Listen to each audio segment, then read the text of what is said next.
Hello students and welcome back to zero doubts. तो कैसे हैं आप सब? बढ़िया एकदम। So let's start our session today. आज हम लोग करने जा रहे हैं क्लास 9th का बिहार बोर्ड का इंग्लिश करने जा रहे हैं। और उसमें prose chapter number 8 my childhood हम लोगों ने स्टार्ट किया था। और हम लोग उसमें पढ़े थे ऑथर के बारे में, राइट? तो आज हम लोग अब आगे चलते हैं। आगे आज हम लोगों को पढ़ना है ओवरव्यू ऑफ द स्टोरी। इस स्टोरी में हमें क्या क्या पढ़ने को मिलेगा, क्या है इस कहानी में, उसका एक छोटी सी झलक।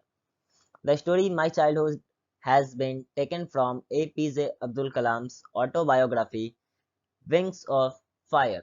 जैसा कि मैंने पिछले वीडियो में बताया था कि ये कहानी माई चाइल्डहुड जो है वो APJ अब्दुल कलाम के ऑटोबायोग्राफी से लिया गया है। और उस ऑटोबायोग्राफी का नाम है विंग्स ऑफ फायर। उस किताब का नाम है wings of fire. Okay. In this story, he focuses on his childhood days.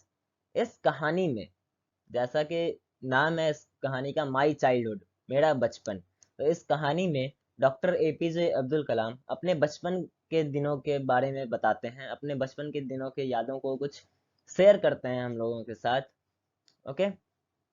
Basically the story starts with his birth and continue until the Second World War was over and India's freedom was imminent. Okay.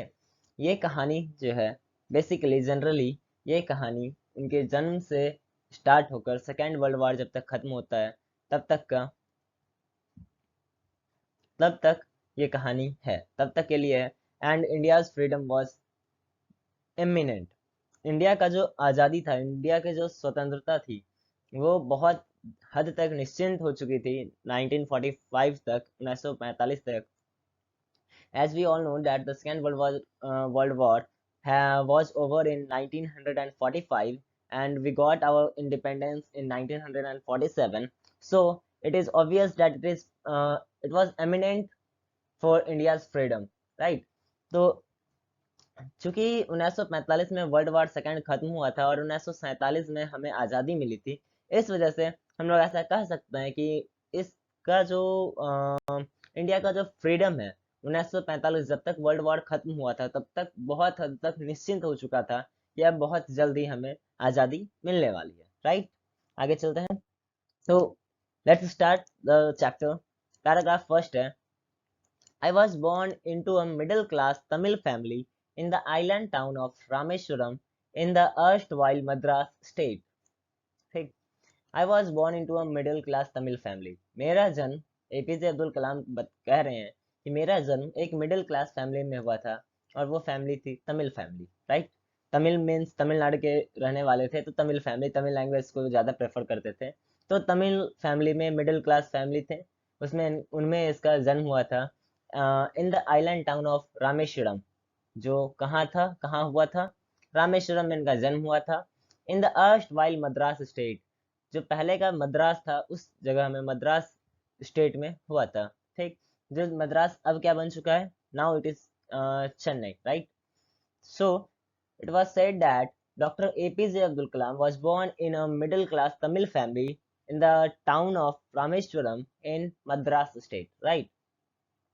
My father, Janul Abdin, had neither much formal education nor much wealth. Despite these disadvantages, my father, उनके पिताजी जिनका नाम था Zainul Abedin, okay, तो doctor APJ Abdul Kalam के पिताजी का नाम जैनुल आबदीन था। And his father had neither much formal education, औपचारिक शिक्षा। फॉर्मल एजुकेशन मीन्स, औपचारिक शिक्षा मीन्स बेसिक एजुकेशन, या फिर हम लोग बोल सकते हैं कि उनके पास सिर्फ बेसिक एजुकेशन ही थी, ज़्यादा हायर स्टडीज उन्होंने नहीं किया था। एंड नॉर मच वेल्थ, और उनके पास ज़्यादा धन, ज़्यादा पैसे भी नहीं थे। डिस्पाइट दीज डिसएडवांटेजेस, इन सारे नुकसानों के बावजूद भी, किन सारे नुकसानों के बावजूद? उनके पास एजुकेशन नहीं था, हायर एजुकेशन की कमी थी, एंड वेल्थ नहीं था, पैसों की कमी थी। इस सब के बावजूद, right, he possessed great innate wisdom and a true generosity of spirit. इन सब के बावजूद, जो उनके पास पैसे नहीं थे, एजुकेशन नहीं था, हायर एजुकेशन नहीं था, ज्यादा पढ़े लिखे नहीं थे, ज्यादा पैसा नहीं था, इन सब के बावजूद उनके पास जो था वो है great इनेट wisdom, great by birth knowledge. जो जन्म से जो उनका नॉलेज था, जन्म से जो उनका ज्ञान था वो बहुत ज्यादा था, and a true generosity of spirit. And what he has, the second thing is the true generosity of spirit, a true kindness by the depth of the heart. Okay, वो बहुत ज्यादा दयालु थे, ठीक, बहुत ज्यादा दयालु थे by the depth of his heart, right. कहने का मतलब ये है यहाँ कि इनके पिताजी डॉक्टर एपीजे अब्दुल कलाम के जो पिताजी हैं जैनुल आबदीन, उनके पास ना ही ज्यादा पैसे हैं और ना ही ज्यादा एजुकेशन है, ना ही हायर एजुकेशन है, ज्यादा पढ़े लिखे भी नहीं है, बट उनके पास ज्ञान जो है वो ज्ञान का भंडार बहुत ज्यादा है, ज्ञान की कमी बिल्कुल भी नहीं है। वो बाय बर्थ वो डॉक्टर एपीजे अब्दुल कलाम को ऐसा लगता है कि वो ही gain that wisdom by birth naturally. उनका जो ज्ञान है, उनका जो ज्ञान का भंडार है वो बाय बर्थ आया है, जन्म से ही उनके साथ है, राइट। एंड उसके उनके पास एक और चीज है, that is the kindness from the depth of his heart. उनके अंदर दयालुता बहुत ज्यादा है, दयालुता, राइट, बहुत ज्यादा उनके अंदर है, ये कहने का कोशिश कर रहे हैं डॉक्टर एपीजे अब्दुल कलाम।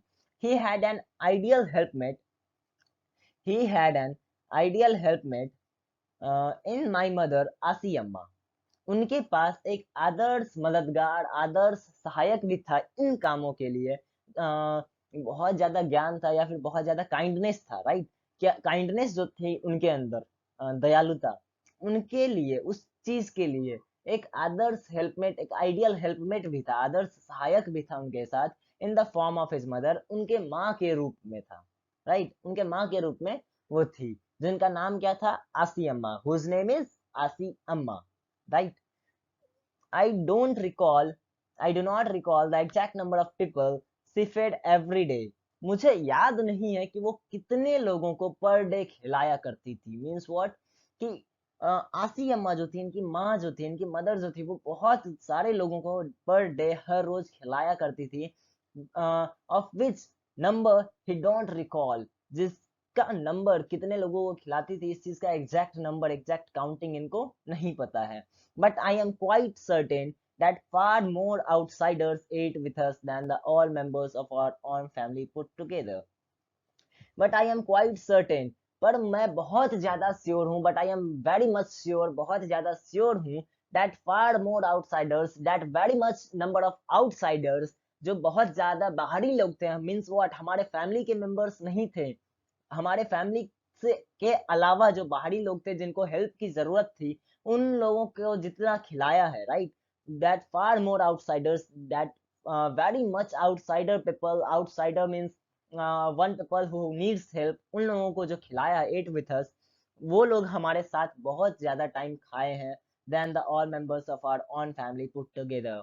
हमारे जितने फैमिली मेंबर है अगर इकट्ठे बैठ कर खाते थे तो उतने टाइम से बहुत ज्यादा टाइम ज्यादा हम बाहरी लोगों के साथ बैठ करके खाया करते थे। मीन्स व्हाट, जो बाहर के लोग थे, हमारे फैमिली से बाहर के लोग थे, उनके साथ बैठ करके हम लोगों ने बहुत बार खाया है, और उतने टाइम तो हम लोगों ने अपने फैमिली मेंबर के भी साथ बैठकर नहीं खाया है, राइट। चलिए आगे बढ़ते हैं।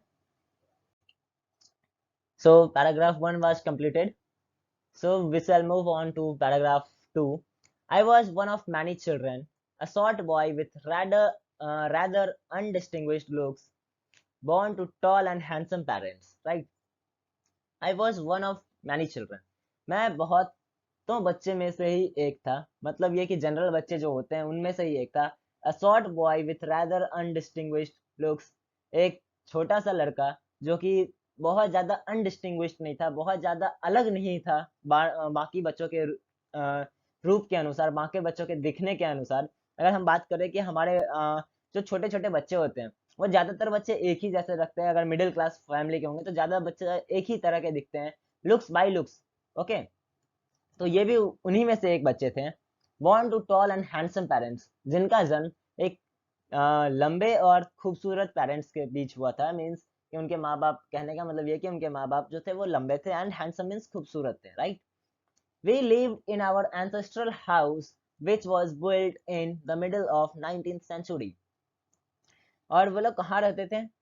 राइट, उन वे लोग रहते थे अपने एंसेस्ट्रल, अपने पैतृक घर में। पैतृक घर मीन्स पौराणिक घर, जो दादाजी परदादाजी के टाइम से चला आ रहा है, और वहां से अब भी परदादा से दादाजी, उसके बाद पापा, फिर ये खुद, वे लोग कहाँ रह रहे थे? उसी घर में रह रहे थे, एंसेस्ट्रल हाउस में रह रहे थे, पैतृक घर में रह रहे थे, right. Which was built in the middle of the 19th century. जो कब बना था? Middle of the 19th century. Middle of the 19th century means क्या? लगभग 1850, 1850 के आसपास जो वो घर बना था, ठीक, उसी घर में ये लोग रहते थे, right. It was a fairly large pucca house made of limestone and bricks. तो इट वॉज फेयरली लार्ज, ये काफी हद तक बड़ा था, एंड पक्का हाउस, राइट। तो कहने का मतलब ये है कि बहुत ज्यादा फेयरली है, मतलब बहुत ज्यादा भी बड़ा नहीं था, बहुत ज्यादा छोटा भी नहीं था, ठीक ठाक था। तो ठीक ठाक, अच्छा खासा बड़ा एंड पक्का हाउस था, right. It was a fairly large and पक्का हाउस मेड ऑफ लाइमस्टोन, जो कि बना हुआ था किस चीज से? Limestone means what? चूना का पत्थर, राइट। चूना के पत्थर से बना हुआ था। And bricks, bricks you know, ईंट, ईंट से बना हुआ था चूना, और ईंट से मिलकर बना था। On the Moscow street of Rameswaram, in Rameswaram, right. जो मस्जिद, मॉस्को स्ट्रीट, जिसको हम लोग हिंदी में बोले तो मस्जिद वाली गली इन रामेश्वरम बोल सकते हैं, तो वहीं इनका घर था, right. My austere father used to avoid all inessential comforts and luxuries. However, all the necessities were provided for in terms of food, medicines, or clothes. Right? My austere father, मेरे तपस्वी पिताजी means what? Used to avoid all inessentials, comfort and luxuries. उनके जो पिताजी थे, right, उनके जो पिताजी थे तपस्वी टाइप के थे, मीन्स हार्ड वर्किंग थे।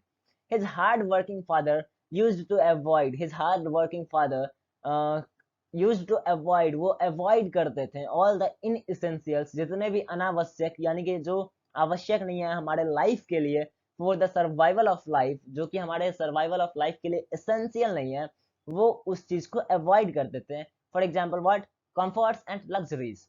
कंफर्ट्स और लग्जरीज जितने भी हैं आजकल के टाइम में, कंफर्ट्स एंड लग्जरीज जितने भी, यानी कि सुख सुविधा, और लग्जरीज मीन्स रईसी या फिर विलासिता, जो भी है, राइट।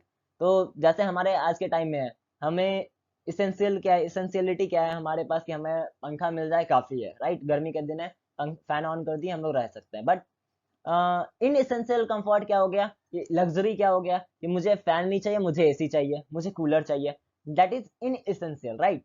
तो इसेंशियल क्या है? हमें गर्मी लग रही है, हमें अगर फैन ऑन कर दिए तो उससे भी काम चल सकता है, but it is not essential कि हमारे पास एसी हो, राइट। तो एसी अगर का हम बात करते तो वो क्या हो गया? इन एसेंशियल लग्जरी हो गया, राइट। तो उन सबको ये सब इनके पिताजी जो थे वो क्या करते थे? उनसे दूर रहा करते थे, उनको अवॉइड करते थे, उनसे बचने का कोशिश किया करते थे, because he was a very hard working man, right? It was ये जो कहा जा रहा है, ये कहा जा रहा है क्यों? ताकि बताया जा सके कि his father was a very hard working man, right? However, all the necessities were provided for in terms of food, medicine or clothes.